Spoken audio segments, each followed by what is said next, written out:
Is your WhatsApp status video stuck uploading forever?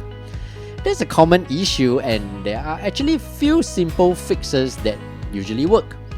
In today's video, I'll show you how to fix WhatsApp status upload problems. Let's get started.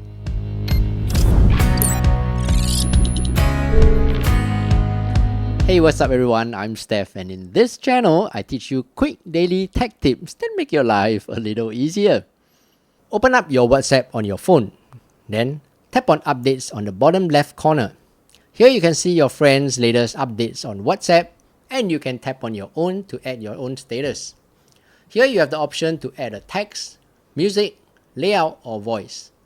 For today's video, we will be uploading a video to our status. As you can see, I have a video of my two little doggies eating durian.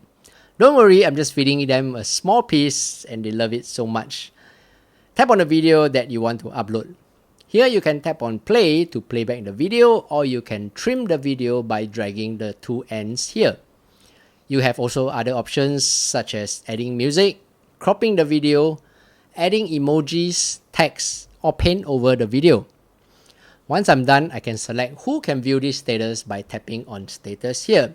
I can allow everyone in my contacts, or exclude someone from my contacts, or just specifically to someone in my contacts. Once I'm done, tap on the green arrow icon here to post the video onto my WhatsApp status. There you go. If this video helped you in any way, do give it a thumbs up and subscribe to help this channel grow. Your kind support really means a lot to me. And before you go, check out these other two videos here to see if they help you in your daily life. Until the next video, I'm Steph. Take care and bye-bye.